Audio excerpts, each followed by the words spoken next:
Hey pioneers, welcome back to my crash course. Let's talk load balancers. There are two different types of load balancers, what I call perfect load balancers and load balancers with feedbacks. Both of them are built differently and will take a different amount of time to initialize.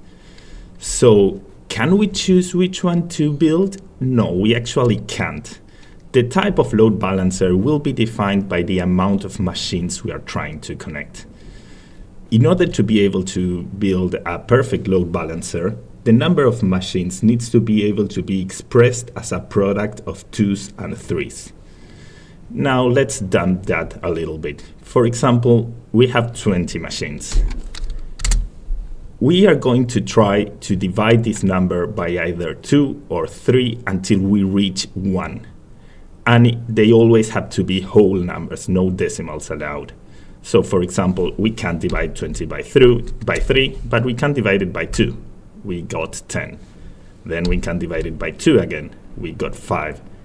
5 is a prime number. We can divide it by 2 and we can divide it by 3. So the answer is we can't connect 20 constructors with a perfect load balancer.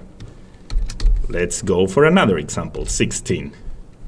16, we can divide it by 2, we divide it by 2, we divide it by 2, and we divide it by 2 once more.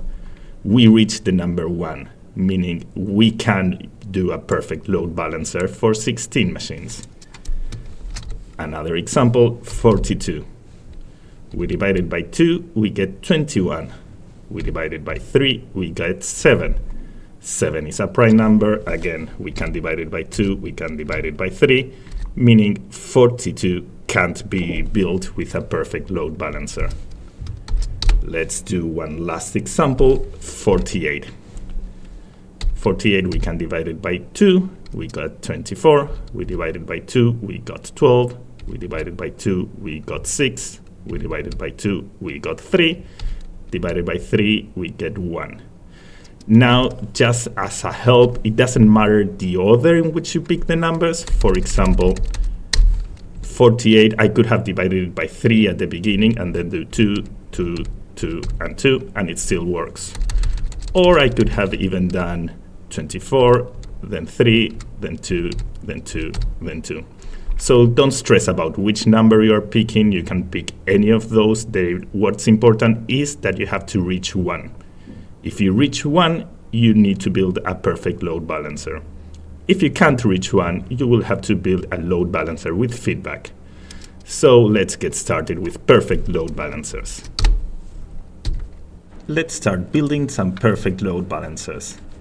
In this example, I reduced the input to 90 units per minute, and we will only be trying to connect 2 machines, meaning each one of them should be taking 45, as we can check over here. So now let's do the really advanced math first. 2 divided by 2 is 1. I know this doesn't make sense now, but it's good to do it because these divisions actually tell us how to build the load balancer. In this case, it's telling us grab your line and divide it by 2. And that's exactly what we are going to do. It will make more sense with more complex examples. So here we go. That's divided by 2. Let's flip on the switch.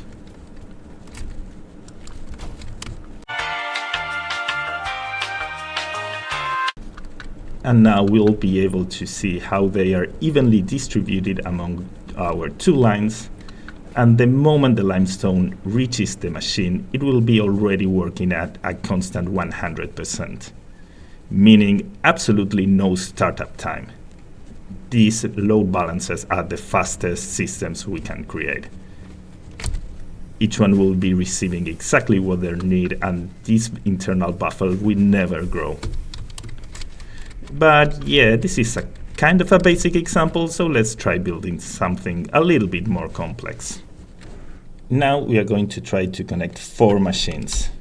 We've got 90 in our input, divided by 4 is 22.5. So each one of these should be taking 22.5 items. So now let's go with the complex math. It shouldn't be here. 4 divided by 2 divided by 2. This is what we need to build, meaning we need to split our line in two, and each of those lines we are going to split them into two. Let's get on building.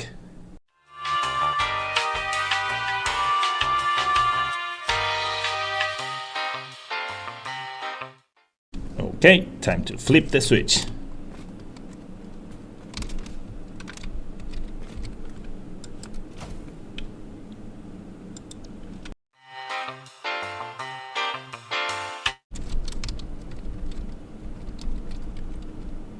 Now again, we can see that that line is being evenly distributed into these two and then evenly distributed onto these two. And right now we have all of our machines working again at 100%, no startup time. None of these buffers will ever reach a big number, they will just be consumed as soon as they reach here. So, well, those are the basics of perfect load balancers, but I'm going to build one more a little bit bigger so that everything is clear. Okay, for our last example, we are going to connect 12 constructors. 90 divided by 12 is 7.5, so each one of these is going to be taking 7.5 per minute. So now we do the math. 12 we can divide it by 2, divided by 2, and divided by 3. This is what we are going to build. Just a heads up, you could have done 12 divided by 3, divided by 2, and divided by 2. They all will work. I think this one takes more time to build, so I always tend to leave the high number at the end. So what does this mean? Our initial line, we are going to divide it by 2. Each of those lines are going to be divided by 2. And each of those lines are going to be divided by 3. So let's start building.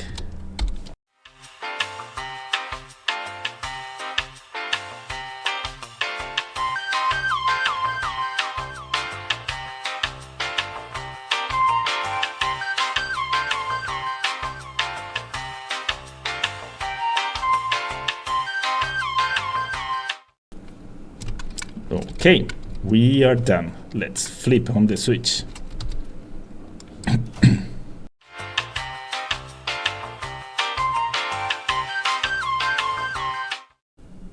Same case as before, we can see how all of the lines have been equally distributed. And the moment they reach the constructors, they already have exactly the amount of materials they need, and they will be working at 100%. Let's wait until they fill their buffer and the light turns green. And once it's green, it will remain green forever.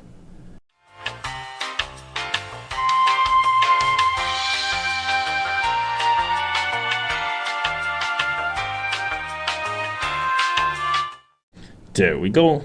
We have 12 happy constructors, each one of them working at 100% efficiency. We can check the buffers, they will always be receiving exactly what they need. Probably when this one reaches 6, we will finish one batch and it will start over.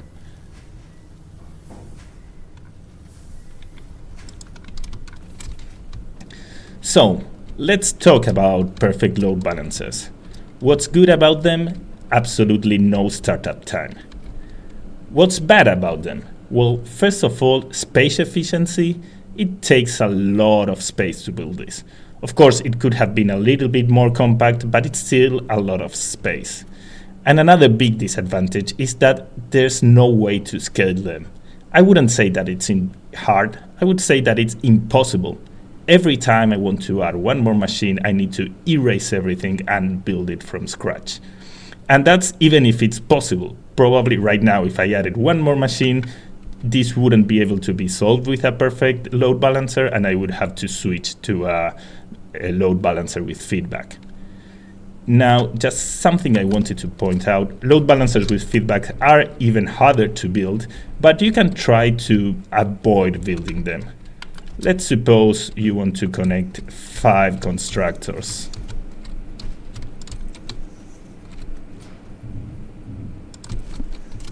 We know that we can't do a perfect load balancer for 5.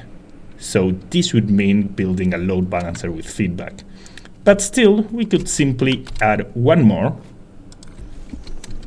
and underclock all of them so that these 6 constructors produces exactly the same as these 5 were supposed to. So now that we have 6, we can do a perfect load balancer for this one. And you will have an added bonus that you will be consuming less electricity. So, well, let's move to the final load balancer. Load balancers with feedback. Hey! Unfortunately, I'm too slow and this video is already getting long. I will end it up here and we will see perfect load balancers with feedback on the next one. I might be good planning factories, but I'm really bad at planning videos. What do you guys think? Should I simply cut off the building segments instead of speed them up? Let me know down in the comments and see you on the next one.